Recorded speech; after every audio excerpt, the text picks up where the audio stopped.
엄청난 전쟁이 있었죠. 아브라함 당시에 전 세계라고도 해도 과언이 아닌 비옥한 그 초생딸 지역에서 동방의 4개국하고 서방의 5개국이 패권 전쟁을 벌였습니다.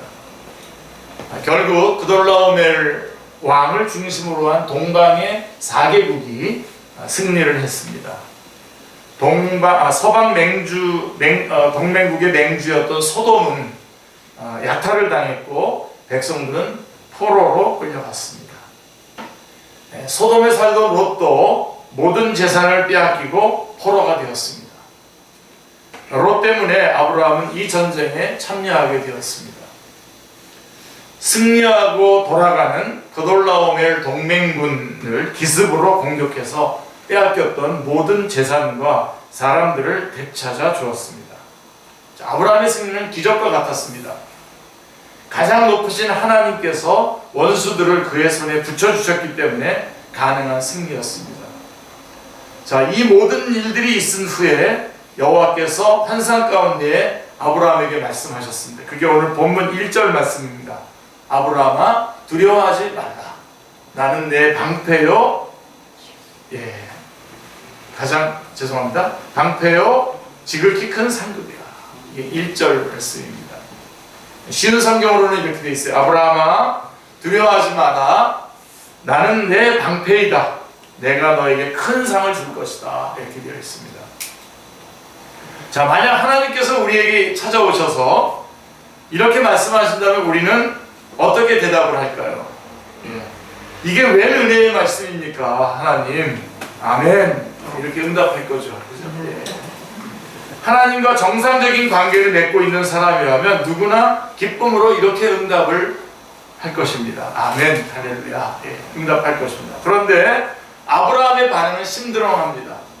2절 말씀해 보시면 아브라함이 이르되 주 여호와여 무엇을 내게 주시려 하나이까? 나는 자식이 없사오니 나의 상속자는 이 다메섹 사람 엘리에셀이니이다. 자, 쉬운 성경으로 좀 여러분에게 좀 더 좀 실감 있게 좀 말씀을 드린다면 주 여호와여 저에게 무엇을 주시렵니까? 저에게는 아들이 없습니다. 그러니 다마스커스 사람인 다메섹이죠. 다마스커스 사람인 제 종 엘리에셀이 제 모든 재산을 물려받을 것입니다. 아브라함이 하나님을 주 여호와라고 부르는 걸 보면, 그리고 그가 하나님을 하늘과 땅을 지으신 가장 높으신 분으로 세상과 자신을 주관하는 분으로 믿는 것에는 변함이 없습니다. 자, 하나님에 대한 고백은 변함이 없습니다. 그런데 그는 그런 하나님에 대해서 아브라함은 불만이 있습니다. 하나님은 하늘과 땅을 지으신 분이시고 주님이신데 저에게는 무엇을 주시려고 하느냐라고 하는 말씀입니다. 반문을 합니다. 저에게는 무엇을 주시렵니까? 다 모든 것이 하나님 것인데 이 세상을 주관하시는 분이신데 저에게는 뭘 주시려고 합니까? 라고 이렇게 묻고 있는 겁니다. 이 말은 두 가지 뉘앙스를 가지는데요. 호기심과 기대에서 묻는 말일 수도 있고요. 호기심과 기대에서 그런가 반대로 실망과 반감을 표현하는 말이 될 수도 있습니다. 자, 아브라함의 경우는 후자입니다. 반감입니다. 실망과 반감. 저에게 무엇을 주시려고요? 저는 아들이 없으니까 다메섹 사람인 제 종 엘리에셀을 상속자로 삼겠습니다. 그래서 이어서 3절에서 아브라함은 자신의 속내를 더 솔직하게 드러냅니다.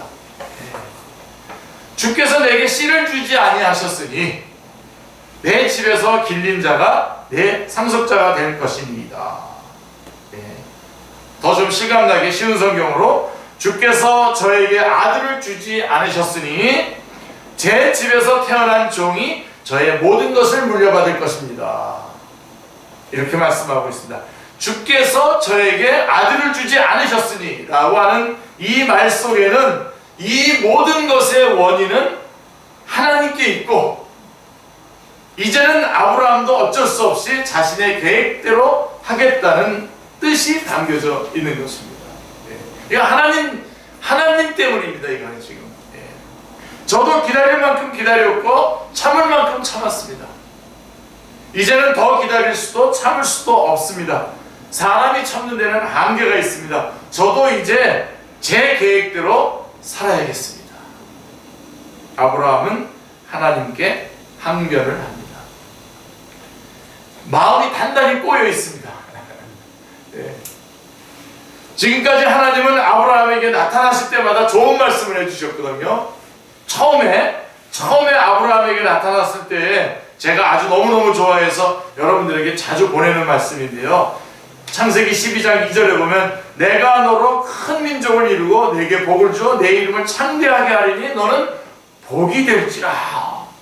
처음 만났을 때 이렇게 좋은 말씀을 해주셨어요. 또 가나안 땅에 도착했을 때는 이렇게 말씀했어요. 내가 이 땅을 내 자손에게 주리라 라고 창세기 12장 7절에 말씀하고 있습니다. 그리고 롯을 떠나보내고 난 다음에 롯이 이제 떠나가면서 자기가 좋은 쪽을 선택해가지고 떠났을 때에 서운한 마음으로 울적해 있을 때에 하나님께서 이렇게 말씀하셨어요. 너는 눈을 들어 너 있는 곳에서 북쪽과 남쪽 그리고 동쪽과 서쪽을 바라보라. 보이는 땅을 내가 너와 내 자손에게 주리니 영원히 이르리라. 내가 내 자손이 땅에 티끌같게 하리니 사람이 땅에 티끌을 능히 셀 수 있을진데 내 자손도 세리라 라고 창세기 13장 14절 16절에 말씀해주고 있습니다. 아이가 없어서 심각한 인생 문제를 안고 있던 아브라함에게 자손에 대한 약속의 말씀은 얼마나 그의 마음을 설레게 했는지 모릅니다. 자손에 대한 하나님의 말씀을 처음 들었을 때에 그는 너무나 설레어서 밤잠을 이루지 못한 적도 있었을 것입니다. 자손에 대한 약속의 말씀을 들을 때마다 그는 자신에게도 아이가 생길 수 있다는 기대를 새롭게 했습니다. 그래, 나도 아이를 가질 수 있어. 하나님이 우리 가정에 아이를 주신다고 했어. 믿어야지. 믿고 말고. 그때마다 그는 아내 사레의 배를 쳐다보았습니다. 쳐다보곤 했습니다.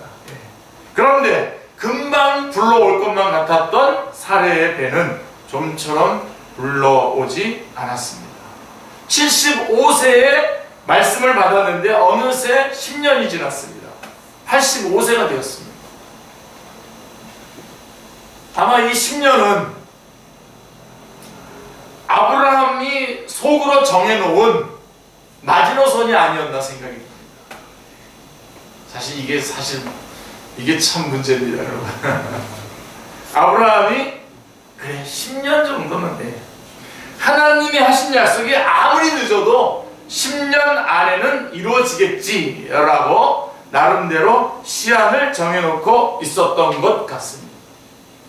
그런데 그 10년이 된 거예요. 지금. 자, 이제 10년이 됐는데 조금 전에 말씀드렸던 거 여러분 기억해 보십시오. 자, 하나님이 하신 약속이 아무리 늦어도 그래서 10년이 된 무렵에 가나안 땅에 엄청난 전쟁이 일어났습니다. 그리고 아브라함은 롯 때문에 엉겁결에 그 전쟁에 참여하게 됐고요. 결과는 최고였죠. 전쟁에서도 승리하고 롯도 구했지 않습니까? 그러나 아브라함은 자신의 객관적인 전력이 그돌라오멜 동맹군을 감당할 수 없다는 사실을 잘 알고 있었습니다. 언제 다시 적들이 전열을 갖추고 반격해 올지 알 수가 없었던 것이죠. 아브라함은 두려웠습니다. 이거는 기습공격, 저녁 때 기습공격을 해서 승리를 해서 롯을 구해내기도 했지만 지금 이 아브라함의 현실은 굉장히 두려운 현실입니다. 자신이 전쟁터에서 죽을 수도 있다는 것을 생각한 게 이때가 처음입니다. 이제 내가 전쟁터에서 죽을 수도 있겠구나. 자, 그러면 자신이 죽으면 후계자라도 있어야 될 텐데 자신에게는 후계자가 없습니다. 자신의 뒤를 맡아줄 사람이 아무도 없다는 사실이 아브라함을 슬프게 했습니다. 나만 자식이 없는 인생길을 걷고 있구나. 새삼 자신의 처지가 초라하게 보였습니다. 그러자 지난 10년 동안 뭐 했나 하는 허탈한 마음이 밀려왔습니다. 이 모든 것의 원인은 결국은 하나님이 자기에게 자식을 주지 않았기 때문이라는 생각이 들었습니다. 마음에서 부하가 올라오고요, 삐딱한 생각이 들었습니다. 내가 언제 자식을 달라고 했나? 자식을 내가 달라고 한 것도 아니고 하나님이 먼저 주신다고 했잖아. 하나님이 주신다고 해놓고 안 주시는 겁니다 지금. 믿으면 뭐해? 이루어주지도 않는데. 약속만 하시고 지키시지는 않으시는 것 같은 하나님이 야속했습니다. 마음 턱 놓고 하나님만 믿었던 자신이 어리석었다는 생각도 들었습니다. 중간중간에 좀.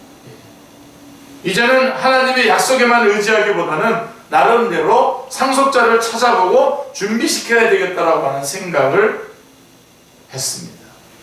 그렇게 해서 후보자로 선정한 사람이 바로 다메섹의 엘리에셀입니다.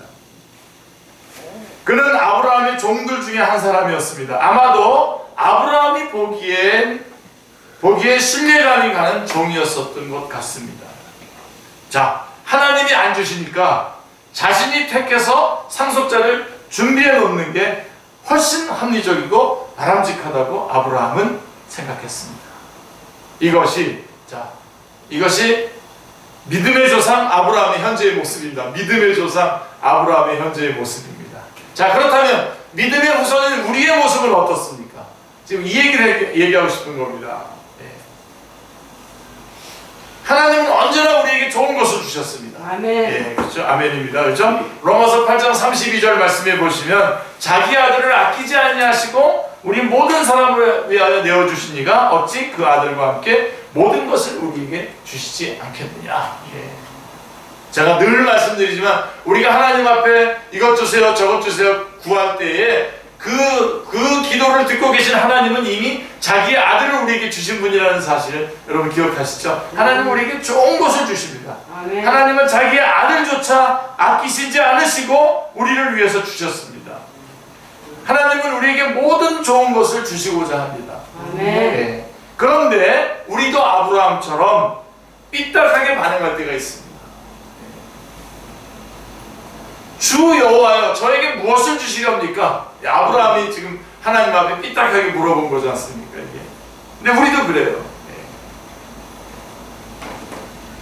자, 우리 믿는 사람들이 언제 삐집니까?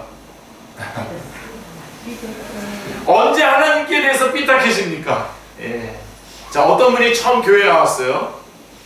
교회에 처음 나와서 나를 사랑하고 내 계명을 지키는 자에게는 천대까지 은혜를 베푸느니라 라고 하는 신해복기 20장 6절 말씀에 감동을 받았어요. 나를 사랑하고 내 계명을 지키는 자에게는 천대까지 은혜를 베푸느니라. 자, 그가 왜 이 말씀에 감동을 받았겠습니까? 그에게 골치 아픈 아들이 하나 있었습니다. 그래서 그는 생각했어요. 내가 열심히 신앙생활을 하고 그래서 하나님께서 나에게 은혜를 베푸신다면 내 자식이 좋아지겠지. 그는 열심히 예배를 드리고 기도를 하고 또 열심히 섬기고 봉사를 했습니다. 누구보다도 열심히 신앙생활을 했습니다. 그러면서 말썽 피우는 아들이 변화될 소망에 부풀었습니다. 1년, 자 그렇게 해서 1년, 2년, 5년이 지났습니다. 아들은 여전히 PC방을 들락거리고 있고 자신의 아내는 해장국을 끓여대고 있습니다. 그 아들에게. 이제나 저제나 변화되기를 기다렸는데 변화의 기미는 조금도 보이지 않습니다. 자, 그에게서 이제 인내심이 바닥이 드러났습니다. 그동안 꾹 참고 있던 잔소리를 쏟아낸 날 아들과 대판 싸웠습니다. 그토록 은혜롭게 들었던 말씀인 나를 사랑하고 내 계명을 지키는 자에게는 천대까지 은혜를 베푸느니라 라고 하는 이 말씀이 이제는 부하가 났습니다. 그의 신앙은 큰 위기를 맞게 되었습니다. 그래서 이제는 하나님의 약속의 말씀에 대해서 기쁨으로 아멘 하지 못하는 자신의 모습을 발견했습니다. 지금 여러분 말씀이 주어질 때 여러분 아멘으로 응답하는 게 이게요 어마어마한 겁니다. 여러분 하나님께서 여러분에게 은혜를 베풀어 주셔서 하는 거지 이게 쉽게 나오는 게 아닙니다. 자, 그런데 오늘 본문 말씀인 이 믿음의 조상 아브라함도 그런 때가 있었다라고 하는 것을 그 사실을 알고서는 큰 위로를 받았습니다. 아, 아브라함도 그랬네. 믿음의 조상 아브라함도 이런 때가 있었네. 자, 하나님의 은혜로운 말씀을 은혜롭게 받아들이지 못하고 그 말씀을 들을 때에 부하가 나고 삐딱하게 반응했던 아브라함의 모습이 바로 우리들의 모습이고 신앙의 길을 가는 모든 사람들이 경험하는 모습입니다. 자, 그렇다면 여러분 중요한 것 한번 찾아봅시다. 자, 그렇다면 아브라함은 왜 하나님께 실망을 했을까요? 자, 우리가 하나님께 실망하고 삐딱한 마음을 갖게 되는 이유가 무엇일까요? 자, 아브라함 스스로 하나님의 약속이 이루어질 때를 정했기 때문입니다.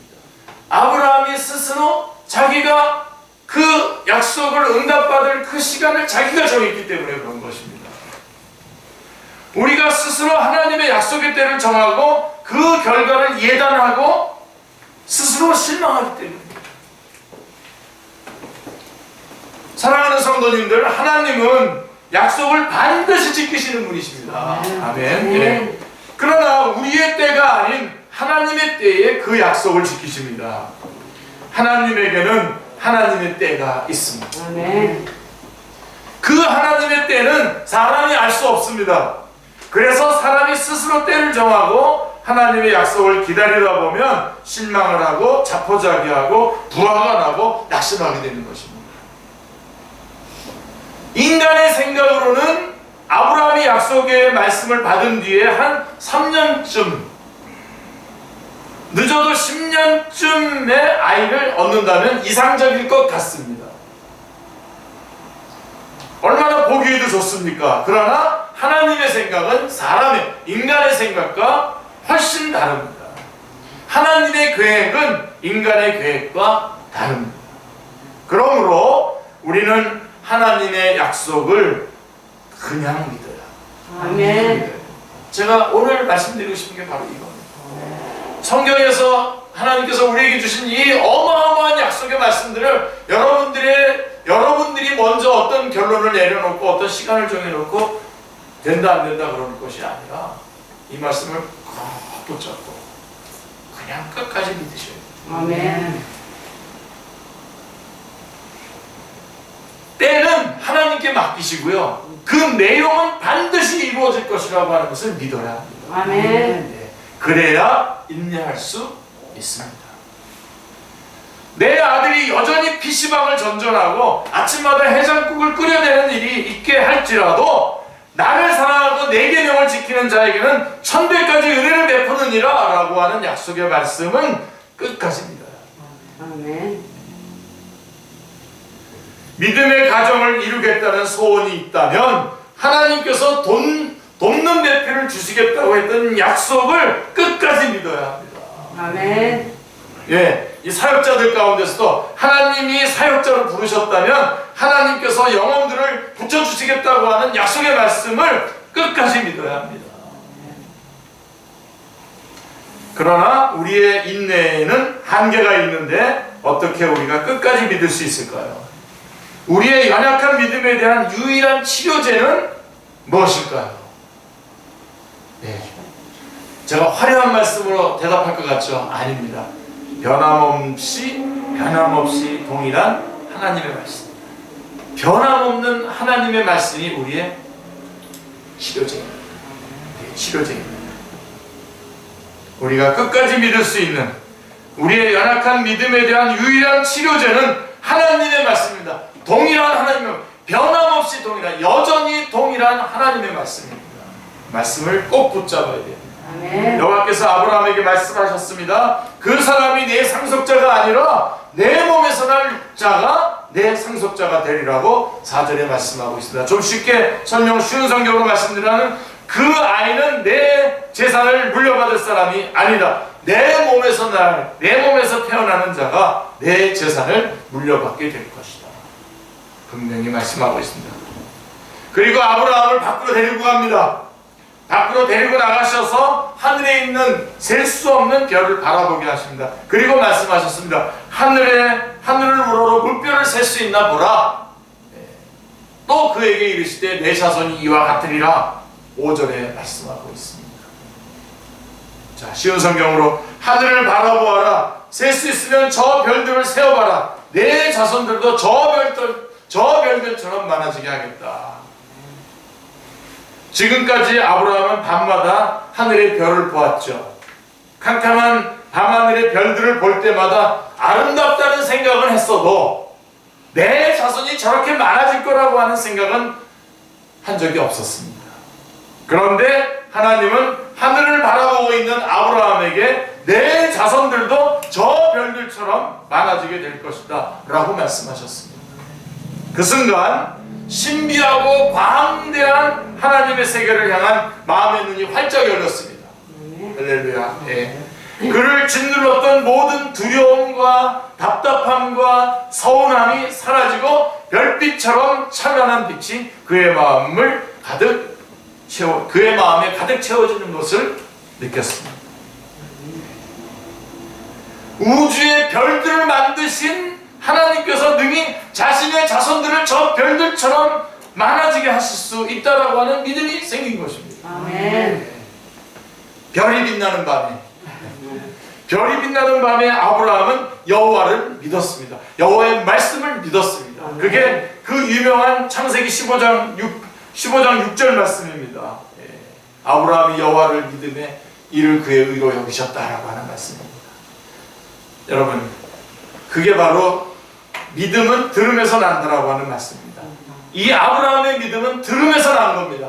여러분들 이렇게 하나님의 말씀을 듣고 직접 듣고 들을 때에 우리 안에 믿음이 생겨나는 것입니다. 아멘. 저 하늘의 별과 같이 많은 수많은 숫자들을 네 자손을 주겠다라고 하는 그 말씀을 듣고 그에게 믿음이 생겼고 그를 덮고 있었던 모든 괴로움과 두려움과 불안한 것들이 다 나아간 겁니다. 다 사라지고 하나님께 대한 저 별을 만드신 하나님이 왜 내 자손을 수도 없이 저 별들처럼 많게 못해 주시겠는가라고 하는 믿음이 생깁니다.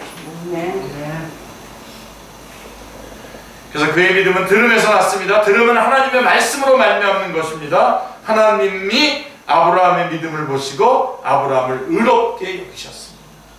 그리고 저희가 쭉 읽었던 아까 본문으로 읽었던 7절부터 22절까지는 아브라함과 언약식을 거행하시고 그의 후손들이 이 땅을 얻게 될 것에 대한 확실한 보증을 해주셨습니다. 자, 오늘날로 말하면은 계약서를 쓰고 공증서에 가서 공증까지 해주신 것에 비유가 됩니다. 하나님은 아브라함의 자손들이 가나안 땅의 상속자가 될 것이라는 확신을 가질 때까지 그를 도와주셨습니다. 아브라함이 믿음 없다고 책망하거나 무시하거나 압박하지 않으시고 그를 사랑으로 도와주셨습니다. 우리는 믿음의 여정에서 아브라함처럼 흔들릴 때가 많습니다. 흔들릴 때가 있어요. 사랑하는 성도님들, 믿음의 길에는 지름길이 없습니다. 믿음의 길은 지름길이 없습니다. 끝까지 하나님의 말씀을 믿어야 됩니다. 아멘. 믿음 반에는 속성 코스가 없습니다. 때로는 애굽으로 내려갔다가 오기도 하고 때로는 약속의 말씀이 이루어지지 않는다고 하나님께 대해서 삐뚤해질 때도 있습니다. 이런 모든 과정을 통과하게 하시면서 하나님은 우리의 믿음을 단단하게 훈련해 가십니다. 우리가 흔들릴 때마다 여전히 동일한 말씀으로 우리를 찾아오셔서 우리의 믿음을 새롭게 세워주십니다. 아멘. 아멘. 믿음은 들음에서 나고 들음은 예수 그리스도의 말씀으로 말미암습니다. 아멘. 말씀을 들음으로써 우리의 믿음이 새로워지게 하시고 하나님께 의롭다 인정받는 우리 모두가 되게 하시기를 기도합니다. 아멘. 약속의 말씀을 이루어 주시기까지 끝까지 하나님을 믿고 기다리는 축제의 모든 식구들이 다 되시기를 기도합니다. 아멘. 기도하겠습니다.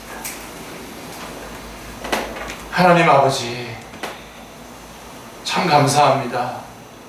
너무나 답답하고 우울한 시간들을 온 세계가 보내고 있습니다. 그러나 주님, 하나님의 말씀을 들은 믿음의 백성인 우리들은 하나님의 말씀을 변함없는 여전히 말씀하시는 그 하나님의 말씀을 믿고 흔들림 없이 주님의 말씀 믿고 의지하며 밝고 기쁘고 힘차게 믿음의 길을 걸어가게 하여 주시옵소서. 하나님, 끝까지 말씀 의지하게 하여 주시옵소서. 아무것도 염려하지 말라고 하신 주님의 말씀을 끝까지 믿게 하여 주시고, 저희들의 연약함 가운데서도 아들까지 주셨던 그 약속의 말씀들, 구하면 주시겠다고 하시는 약속의 말씀들을 변함없이 끝까지 흔들림 없이 믿게 하여 주시옵소서. 그리고 때와 시간과 그런 어떤 기간과 어떤 양들을 우리 마음대로 정해놓고 일희일비하지 않게 하여 주시고, 주께서 약속하신 약속의 말씀의 내용을 붙잡고 하나님이 너무나 정확한 시간에 저희들 안에서 이루어 주실 것을 끝까지 믿는 믿음의 용사들이 다 되게 하여 주옵소서. 성령님, 저희들의 삶을 주장해 주시옵소서. 오늘까지 저희들을 인도해 주신 주님, 저희들의 남은 생에도 인도하여 주시옵소서. 주 예수 그리스도의 이름으로 기도드리옵나이다. 다 같이 일어나셔서 359장